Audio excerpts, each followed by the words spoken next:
And I think it's live recording. Welcome to the podcast, Peter. Thank you. Thank you for having me. It's No, no great to be on worries. this line. Yeah, we had some, I think it was my fault, some connectivity issues before we hopped on, but uh, thankfully we're both on the same page now. Indeed, yeah. Well, I mean, it's I've not done a like a virtual podcast for a while, so I'm looking forward to getting back into it. And what good way to start? Yeah. Have most of them been in person, or is it just due to a number of Yeah. factors? Well, I think like when I did the graduate guide, I did 200 episodes and I did them all in person. Probably because I mean, for me, that I didn't have a pre-existing network. Like, I felt like in person is where the best relationships come from. But I think like if you can, are you in London? No, in Dublin at the In moment. Dublin, that's what I mean. Like if you're in Dublin and you can speak to people who aren't in the same city as you, then like what an amazing way to do it. Yeah, yeah, definitely. Especially after, I know it's been a while now, 6 years after, but especially after a lot of the work from home happened. Are you Yeah. still remote, or are you work from home, or do you have offices for the grad guide at the moment, or is it Yeah, well, we're moving into a new office in Victoria, but happy previously days? we're in King's Cross. So yeah, it's exciting times. Yeah. And are you 5 days in the offices, or is it kind of in the office, or is it? I think when you're building a startup, you have to be 5 days in the office. Like, I mean, I don't subscribe to the whole like 6, 7 days a week. But yeah, like I'm, I'd be lying to myself if I said I was more productive at home, I think. Yeah. I think it can go almost both ways. You can always be super productive at home, or not as productive. You can always, if you find the same, or I find it's too much Yeah, I sometimes. guess I it's don't just what you're know. locking into, right? Like, if I have a very strict idea of what I have to do that day, then yeah, being working at home, like, if I'm in calls back to back, like, you don't have to waste any time traveling. But if I'm just like trying to think of stuff, like, I don't want to be in the same place that I sleep. So yeah, Yeah, that's a real thing. It's tough to, yeah, I know some people, including myself, last time when I was working from home in the tech industry, I kind of working upstairs and sleeping downstairs in the same building can kind of be nicer getting out into a new environment rather yeah, than being stuck in the house. Or yeah, fortunate enough to have an accommodation or house. By the way, I don't mean to, if anyone's in between or renting or yeah, living with my folks at the moment. But are you living in London, Peter, or if you don't mind me asking, or are you outside of London, yes, or? yeah. I actually moved out of my place today. I'll be moving into my new place in a couple of weeks. But yeah, no, London is where I live. Yeah, nice one. Whereabouts? Is it outside the city? You don't have to get into specifics if you don't want to, but No, it's Primrose Hill is where I've always lived. And moving into Pimlico now. So anyone who knows London, that's where I am. yeah, Primrose is a great spot. I was there not so long ago. It's lovely. I didn't get a chance going to the restaurants or bars or pubs around there, but it's Oh, yeah, it's the best. I mean, I just think like I'm gonna come back to it later in life when I've made my money because the problem is when you're on a student budget, you can't. It's old London, so nothing's new, nothing works. Like you'd be lucky if your shower turns on and your house stays heated. So yeah, for now I'm moving somewhere that has modern living appliances. yeah, yeah. That's good to hear anyway that you have modern living appliances and the water's working and Yeah, yeah. yeah. Startup life. Brilliant. But hopefully you don't mind. I did a bit of research and I just do a quick intro. Feel free to correct if it's wrong. Yeah, Um, Peter Wood is a British media entrepreneur and speaker, best known for co founding The Graduate Guide, a podcast and media company aimed at helping students and recent graduates navigate their career paths. The company provides a range of resources, including a podcast with interviews featuring industry leaders, events, and networking opportunities. Wood's journey began while he was a student at University College London, UCL, and felt frustrated by the lack of clear career guidance. He launched the Graduate Guide podcast from a pub basement to interview founders and professionals, learning from their experiences and sharing those insights with others. The platform has since evolved into a business that works with companies like Google to enhance their employer branding and graduate recruitment efforts. Wood's work focuses on empowering young professionals by offering practical advice and connecting them with a network of founders and mentors. He emphasizes the importance of a start before you're ready mindset and finding a career path that aligns with one's interests rather than solely relying on a university degree. And then there was anyway, I won't get onto it too much, a video that features Peter Wood discussing his journey as the founder of the Graduate Guide, which hopefully we'll discuss on here hopefully within the next hour. I, Yeah, yeah, of course, let's yeah, do it. brilliant. Hopefully that all made that is that all correct, or is there anything you'd like to add, or Yeah, I mean, like, there's been various other like things along the way since graduate, and like building a water filter business and uh,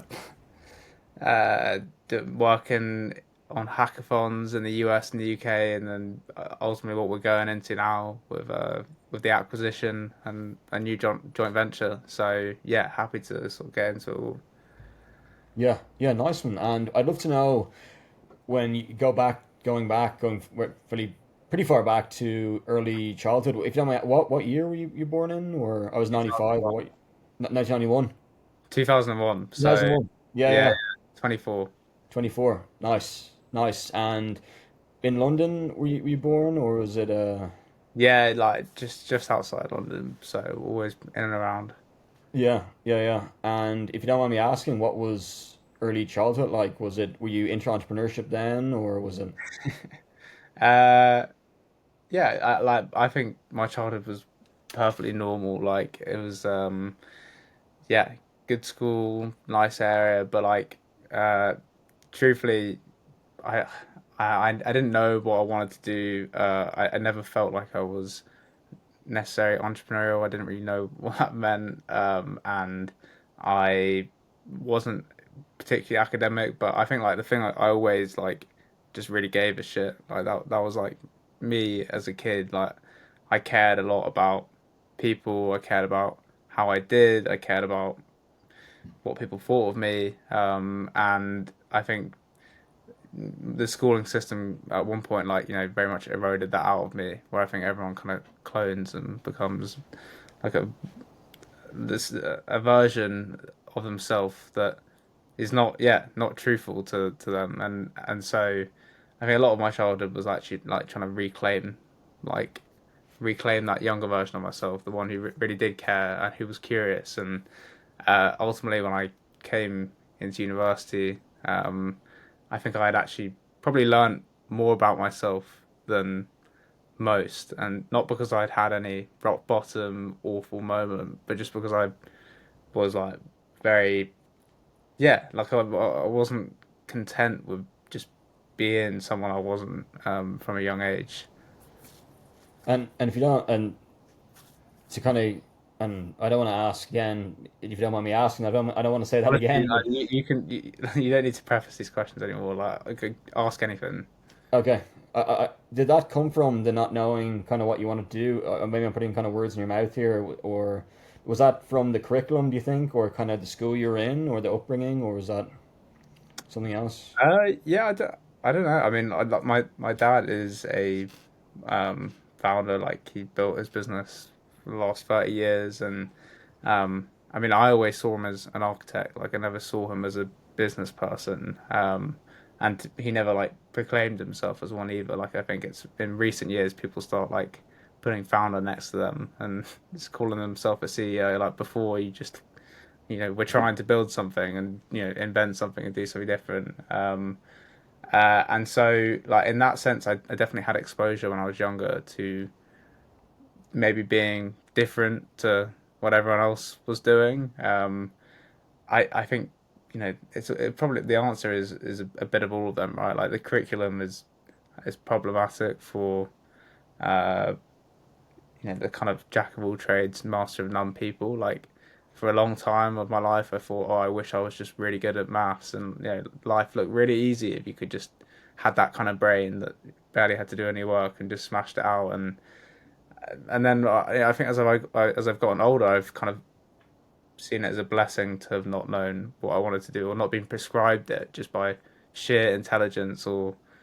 sheer passion for something because you change as you get older, you find different interests, and I think So for me, like I definitely had to like confront the feeling of not being natural at anything, or like incredibly passionate about something. And I think it's kind of let me be find my own weird and wonderful career. Yeah, yeah. That sounds super interesting. It's different from growing up in Dublin, Ireland, maybe slightly different growing up in London. It seems like, I don't know if you're growing up there, are you open to more things, or do you meet people from different nationalities? Did you have friends from other countries growing up, or?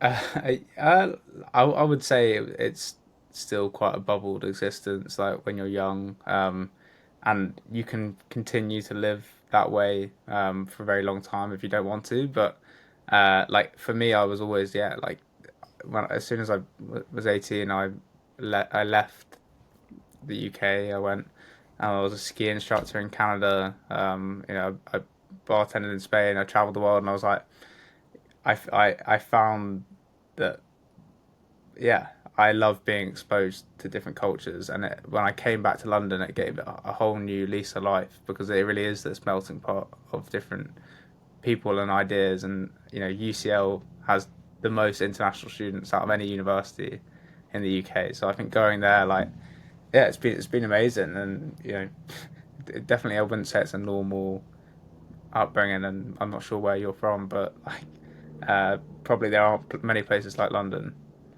Yeah, yeah. I think Dublin's similar in a sense where I was born here, so Dublin has a lot of people that come in to work in the tech industry, in the multinational corporations.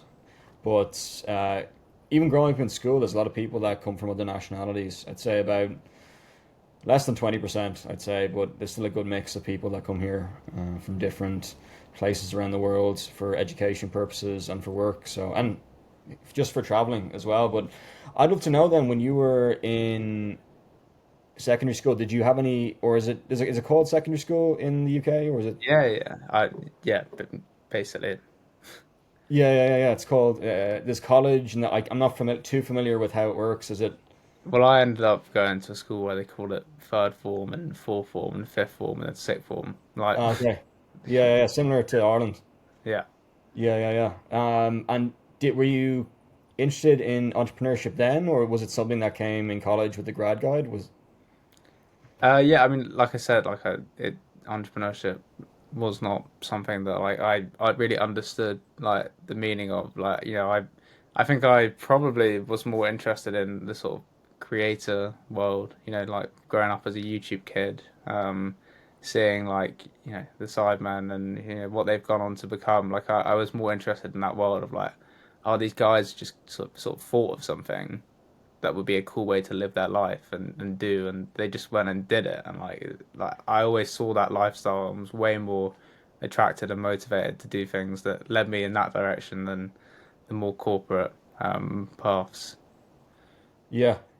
And was that corporate path then your decision to go to UCL after secondary school or college after A levels? Was that your sort of decision Well, to? yeah, I mean, like I always knew that I wanted to take some time off in between, and I highly recommend that people do. And like I said, so I was traveling, ski instructor, and I was, you know, keeping my mind very much off anything academia or career.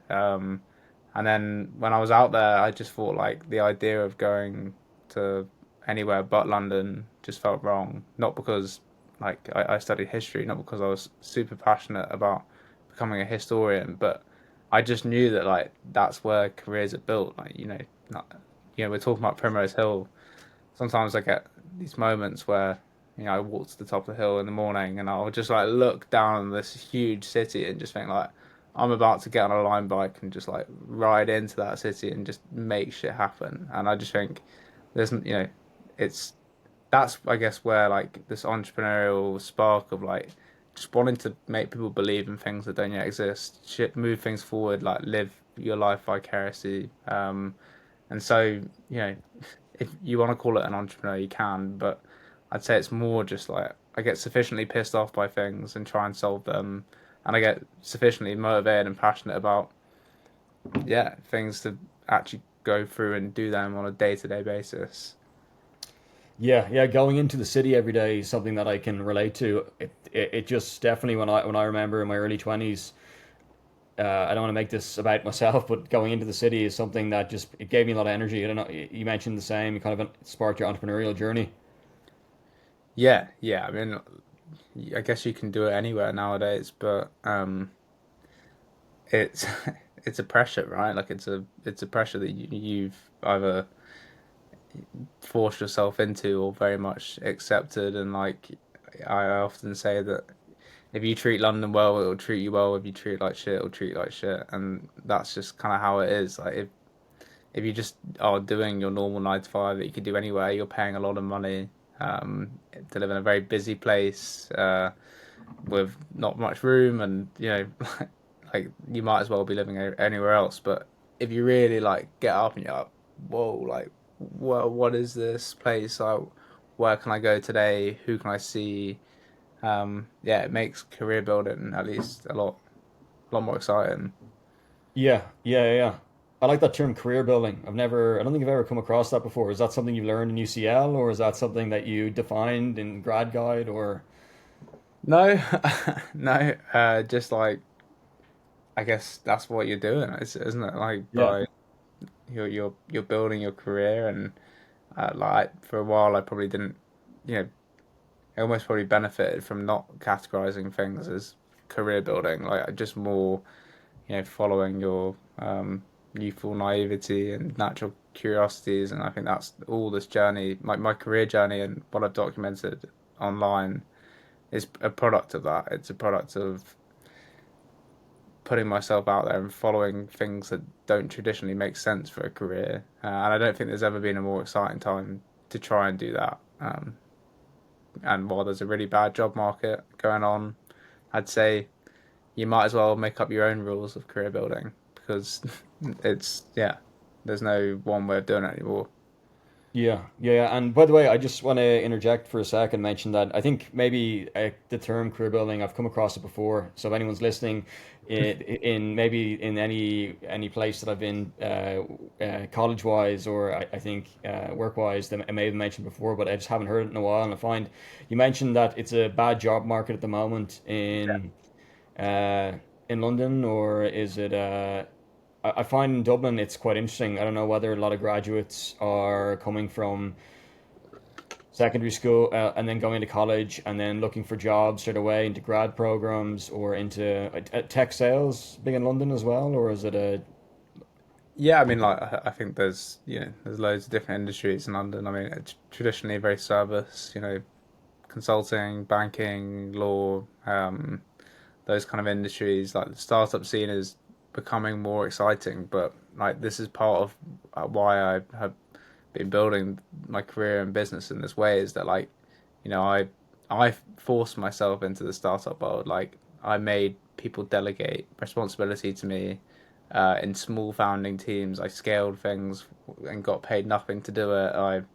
I took a very weird and messy route to get into it because there was no other alternative. There wasn't a grad scheme to get into startups. Like there is a well trodden path to get into tech sales, or as you mentioned, and I think like that's I'm trying to create the new startup grad scheme basically. Like that's kind of like where I see our business going, is helping close that skills gap so that people can open their mind up to pursue all these amazing companies and different career paths, even if they've gone to university and previously wanted to be in corporate. Like it's about giving people the tools and the choice to actually make the most of this new world of work and not get stuck in the traditional job market. yeah, yeah, I love that. And did that come through the podcast then, the 200 episodes of the podcast? You started when you were in first year UCL or second year or third year, or was In my it final year, so in like your the final first year? 2 years, I just like first year was COVID, second year was just you know doing what I was meant to be doing in first year, going out, drinking, whatever. Like, I looked at applying to spring weeks and summer internships, but I just never felt like that was my thing. I just felt every time I was doing it, I was like, this is just a waste of time. Like, even if I put all this effort in and, got the internship, like I just knew that it was wrong from the beginning, and I think that saved me a lot of time. And so I spent it all doing weird things like podcasting and yeah, selling water filters. Selling water filters. Yeah, so that was like the business that I built at university. It's called Water 2. It's gone on to achieve a lot, and has since been sold. But yeah, like that was just I met this guy doing the podcast, and we just decided to go for it while everyone else was, tweaking their CVs and trying to tick boxes. I just felt way more excited by the idea of, you know, producing something that didn't yet exist. Like that's just always been what I've like felt. I think the connection's gone there, Peter. One sec. Are you still there? Yeah, still here. Oh, perfect. Oh, good. Yeah, that's fascinating how you came up with the water business on top of the podcast while you're in college. That's a lot in one someone's plate. Yeah, yeah. How Well, did you? Yeah. I do genuinely feel like that. Uh, the more you give yourself to do the it, there's almost this thing where like when you don't have that much to do or think about, when you've just got university to do work to do, you almost perform worse than when you're juggling all these things because you're just trying to fit in all this stuff. Like I actually got better grades in my final year, and I think performed better across everything because I just had that sensation and feeling of high agency and busyness. Whereas like a lot of university, I feel like is very like clunky and just kind of being hungover and like saying you've got lots to do because you've got all these applications or this deadlines, but you're kind of just making things harder than they need to be. Is how I felt. Yeah. Yeah, and if and on top of doing all those things, is there anything you doing in particular to manage your recovery and stress levels, or are we just kind of 100 miles an hour all the time? Yeah, I mean, I probably was just 100 miles an hour.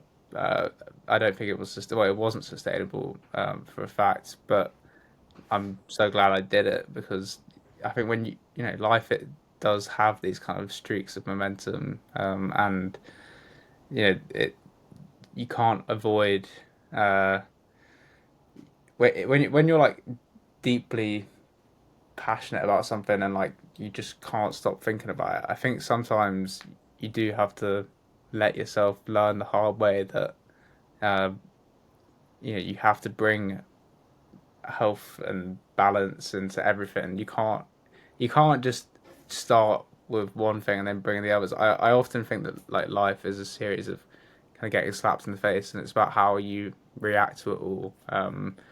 And so I wouldn't say I like have any top tips for how to manage stress levels when trying to do lots at university. I think you just got to go ahead and do it and learn like respond when things start getting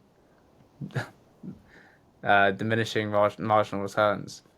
Yeah, yeah, yeah. I love that. I already mentioned that I said I love that, but that's a really interesting way to put it, like diminishing marginal returns. Yeah. Do you use that quite often, or is that something that?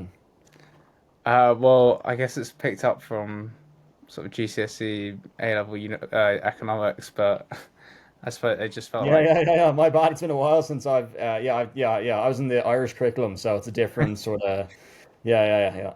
yeah. I mean, I guess there are lots of things in life where the, you can do it and it's the best thing ever, and yeah, at some point, probably when you don't even realize you're doing it too often, and the thing that you once loved is not it doesn't give you the same feeling anymore. And I think that's just something you become more comfortable and wise with as you get older. It's almost inevitable, though, right? Yeah, yeah. Especially around excuse me, especially around one's energy and health. It's very tough to maintain a high level of output for long periods of time without having to take a rest or a break. Did you notice after you sold the water business when you're in Yeah, university, or was it? yeah. It ended up being sold. I like for me, it wasn't like I wasn't the founder. I that was something that I delegated responsibility to myself. I kept building and building, and I was the head of sales and partnerships. So and now Bear Grylls owns that company. So it's kind of a weird journey to think back on and tell people about. But I suppose that is what happened. Yeah. Yeah, yeah. And was the acquisition quite a complex thing, or was it simple and easy, or is it? Uh, Not as complicated as the one I'm going through right now. Oh, okay. This, well, yeah, I mean, so that the future of the graduate guide is now, yeah, we're being acquired by a group that gives us a lot of new capabilities, and yeah, we're launching a new company in that group, and I think a joint venture is a lot more difficult than a straight exit. Some people just sell their business and walk away, whereas I think this is to build the business. Like this is to actually make the delusional dreams we have hopefully become a reality. Yeah, yeah, yeah. That's amazing. And if you don't mind me bringing this up, and I won't preface anymore, but can you talk about financials around that, or is it very confidential, or Yeah, I around mean acquisitions, or? it's no crazy money. I'm sorry I can't give you any Yeah, thumbnail. no worries, no worries. I was just intrigued for any university students out there, particularly in Ireland as well. There's a lot of the ability to start companies and sell them, maybe different Yeah. compared to the UK or the US or mainland Europe. It's just interesting to note because, I mean, the reality of all these things is like, even if you get these big glossy numbers and whatever, like, especially if you've raised venture capital, you can hear of people getting hundreds of £1 million exits, but actually only getting like 25 quid because they've given away all their equity. And, on the flip side, some people take no investment and they sell it for a very small amount, but it's like a life changing money and or allows them to fund their next project or build something. And I think like for me, it's all about just kind of moving with pace with it all. Like if you feel like your business could build to something way bigger and you want to hold on to it, then you know you got to stick with that and double down on it. Or if you think that you've kind of run your course and this is as big as it's going to get, like then you really got to listen to your intuition and I don't know many founders that uh, have a really glamorous exit story because the reality is it's not actually like that. There's always a lot more to it. Is what I'm trying to say. yeah, yeah, yeah, yeah. Yeah, it's fascinating. And if you don't mind me asking, did that come to you? I won't this is the third time I said I won't preface, so last final time I won't preface. But did that come to you, that acquisition, or was something that you reached out to people looking to buy the company, or? Yeah, well, I mean, we put ourselves out into the world that we wanted to raise investment, and um, we went through loads of different routes, angel investment. We explored other sort of joint venture opportunities, and in the end, it was just a very long process. But yeah, it was a. It's hard to say it came to you or it didn't. Like we definitely kind of announced it, but the ultimately the offer was from them, right? And I think no, it's I couldn't build the business that I want to build without it. So um, there wasn't really much mind games to be playing or like trying to bid up the offer. It was just like these are the people that are going to help me build the business I Yeah. want to build. And I saw you found a co-founder as well. Well, did you have a co-founder for the water company, or did you have a co-founder for the grad guide too, or is it separate, different, and? Yeah, so Marlene is my co-founder for the graduate guide and the new company, and she is the woman who makes it all possible. Having a co-founder is it's a blessing, and not everyone can have it. I'm not like, and truthfully, like I think some people try and rush the process and just like desperately try and find a co-founder, but it is one of the most like important and possibly underlooked things about building a business, I think. And so yeah, like I actually met her because I invited her to be a host of the graduate guide when I took a full-time job, um, just because she applied on LinkedIn, and then we built this lovely relationship. And when I decided I wanted to go full time to build the business, there she was, and she was super keen, and yeah, we haven't looked back since. Yeah, yeah, yeah. Wow. It's I've noticed the Meta. Was she CEO? Is CEO or is it? Yeah, yeah. Yeah, yeah. I noticed Meta with Sheryl Sandberg had a female CEO. I'm not sure if it's a thing for fast-growing companies. I don't know if because I noticed the Grad Guide is a community or is it a sort of non-for-profit or is it for profit or?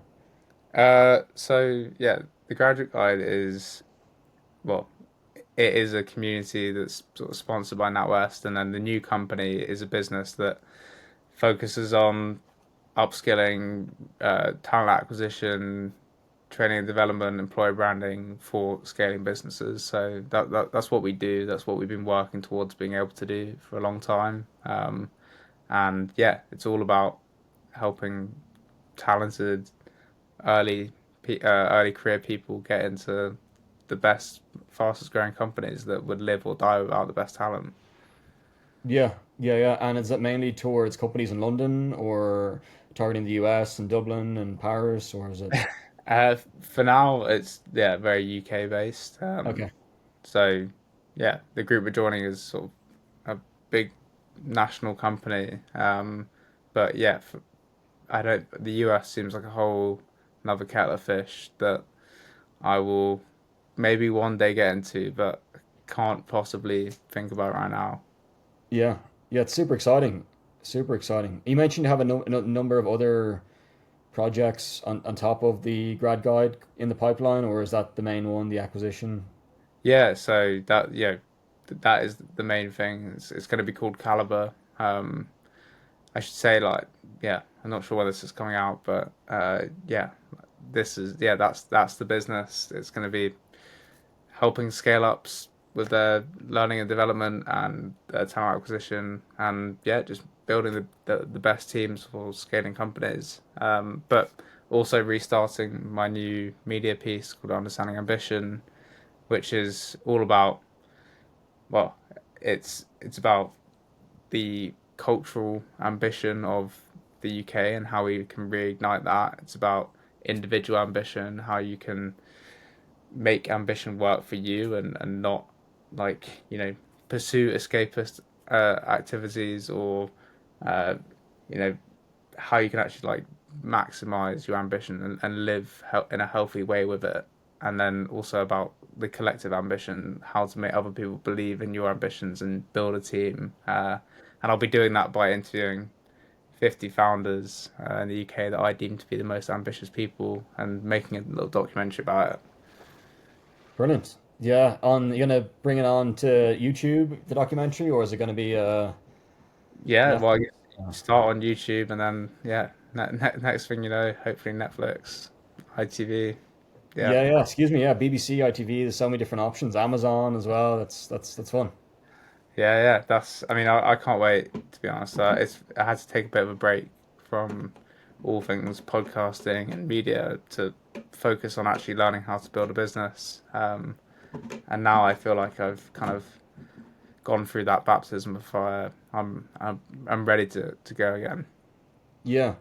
Yeah, and I suppose for anyone, and it's great that you're ready to go again, but for anyone listening that may be in London and looking to, so you were in college when you started the water business, and when you sold it, were you out of college and then you started the grad guide, or?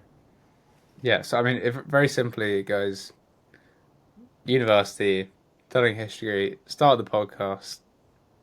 I never stopped doing it. Recorded 200 episodes over the space of 2 years. In that 2 years, I did the Waterfalls business, sort of left that, and then went on to work as head of events for a blockchain education startup called EZA. Then I decided I want to go full time on the Graduate Guide to build it into a business. Fast forward after a year, here we are with the joint venture and the acquisition, and yeah, now it really feels like it's everything's that very jumbled up career building is starting to make some sort of sense. Yeah, yeah, yeah. Only hindsight, it's probably looking back, you can kind of, I think Steve Jobs mentioned that, kind of connect the dots going backwards. Yes, yeah. Yeah, yeah, yeah, yeah. I know, maybe cliche, but I think that's where I can remember it from, where hindsight and But I'd love to know, is there any words of wisdom you've give for someone in London living there, looking to start a business, maybe in a job? You mentioned you were head of events at a company. Were you thinking about when you were working head of events, kind of doing the business as well, or? Yeah, I think I think for a long time I probably denied it to myself because I don't know, like there's a lot of this new culture with entrepreneurship and being a founder that I don't really subscribe to, or at least I didn't see in myself. But I think at some point you have to just like stop taking other people's assertions and prescriptions of what it is to be a founder or what it means to build a business and just do what you actually enjoy doing. Like, I love events, but I prefer doing events in my own way for myself for the right kind of people um and similarly with yeah everything in my career. I think it's always circled back to the graduate guide, partly because I believe it's a big problem. Like I believe we're in a graduate career crisis, but also because it's the place I get to express myself and be myself the most, and everything in my career has come from the graduate guide, and I owe it to this sort of silly little university passion project that I started. Yeah, it's fascinating. It's fascinating. You said you owe it to a passion project. Have you noticed that from other people you've chatted to as well? The conversations that a lot of their businesses has come out of passion projects, entrepreneurship, or Sometimes, yeah, I mean, it's like I think it's so like I love how varied and different entrepreneurship is. Like I listen to How I Built This with Guy Raz and various other entrepreneurship podcasts where you just hear all these crazy, ridiculous stories, and they make films and Netflix series out of them because they are just that that mental that I'm watching one about Spotify called The Playlist right now, which is great, and it's like how can you not be entertained by all these like crazy jumbled up personalities and brains coming together to try and like put something into existence that just completely didn't even couldn't even fathom existing before. And so, yeah, I think I don't know, like I I couldn't imagine having no passion in what you're building, like because otherwise you just don't keep doing it long enough, and then it really is just a project. I think that's the difference between a passion project and a business. It's like you know, is it something you want to commit like your whole life and energy and get other people bought into it? Like, do you care about it that much? And I think not everything is meant to be that, but it's a good way to learn if it is. yeah, yeah. I like the way you mentioned passion. I think there's like two sides of it. I think some people say passion doesn't matter. Some people say passion, it's all passion. I think it's somewhere maybe in the middle, but you almost have to find that love for something and to stick at it or commit it to it long enough to probably see the results. Or do you reckon it's a bit of discipline and consistency too? Yeah, yeah, of course. I mean, like you said, it's all those things, but yeah, I think fundamentally, yeah, you shouldn't be doing entrepreneurship or anything because another person has told you to or has said that this is the way to do it even like I think this is the problem with sort of how society is going is that you've got exposure to so many different attitudes and personalities and you've built up so many idealistic characters in your life that you're trying to pick pieces from and I think the reality is always going to be like, can you prop yourself up and put yourself in a position where you give yourself time to fail and explore and learn, and you give yourself to develop a passion without the sort of necessity of making money instantaneously. And so there's so many different variables, but I think that has to be the North Star has to be about giving yourself permission to just give it a crack. Yeah, yeah. That's the second time that's come up for me in the last few weeks. Just giving it a crack. Yeah, Just kind of getting in the just yeah. It's almost like yeah, just getting in the yeah, just getting in the water and just get. It's like I don't know if this is a thing when you go on holidays, but kind of when you you first get to the sea and you're like getting in, or getting into the water in the ocean or in the pool, just getting in, and even if it's cold, it's kind of in the Irish Sea, it's quite chilly at the winter time. You see people Yeah. swimming in there, and it's just Uh, sometimes about getting in, yeah, and seeing how it goes. Not for too long, but yeah. Um, but yeah, that's great, Peter. I know we're on the 40-minute mark, but I'd love to know, is there any way for people to find you online, or is LinkedIn the best place to? yeah. I mean, LinkedIn is the place to go. It's about the only place that I post anything on social media, but I do happen to pretty much post everything I do on there. Yeah, find me on LinkedIn and look out for Understanding Ambition on YouTube coming to your screens very soon. Nice, nice. And is there any two more things, if you don't mind me asking, Peter? I'd love to know for any people out there in the UK, graduates looking for your kind of where would they go for the graduate guide? Are you offering jobs? Are you offering them a way to get employment? I'd love to know, just so they can understand. So, in our community, which you can find on my LinkedIn or on our website, there's everything. There's upskilling programs that are funded by the government. There's uh, exclusive startup jobs that we're helping companies hire from. There's events for entrepreneurship with NatWest. There's places to connect. There's resources. There's hopefully there's everything you need to help you build your career. Yeah, perfect. And last one, is there any advice you'd give to your younger self going through maybe a university or secondary school or primary school?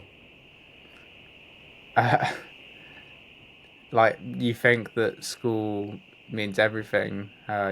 Every year feels like the most important one yet, and every exam feels like the most important one yet. But the reality is that it's all it's a nothing is that important. I don't mean to sort of be that dismissive of academia and like it's almost the impossible thing to tell yourself. But really you're going to get to a point when you're at university and every single person is faced with the same thing, no matter what grade they're on or what the university they've got into, where they actually have to go, well, what do I want to do and what am I actually good and what would someone want to pay me money to do?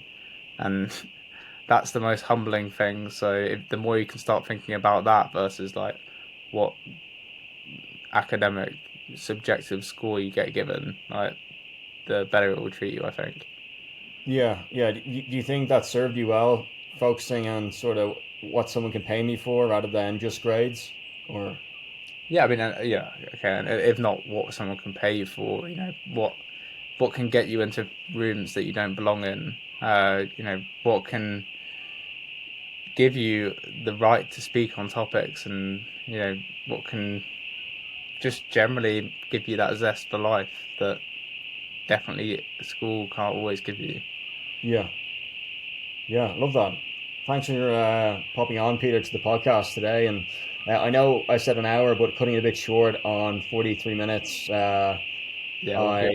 There's noise in the background. I have to jump off. I have to head somewhere. But it's Yeah, been great to chat, and I love the fact that I think there was an Irish version of the graduate guide, something similar. So it's great the way in the UK. Great to see you doing this. I don't want to make this about Ireland versus the UK either. So yeah, yeah. thanks for coming on, and I'm sure I'll keep up with a lot of your updates via LinkedIn over the next while. Pleasure. All good, mate. Thanks for having me. No worries, Peter. Hopefully, I'll get this uploaded later this evening or tomorrow, and people can check it out on YouTube or Spotify. Yeah, cool. Chat soon. Cheers, See Ryan. you, Peter. Take it easy.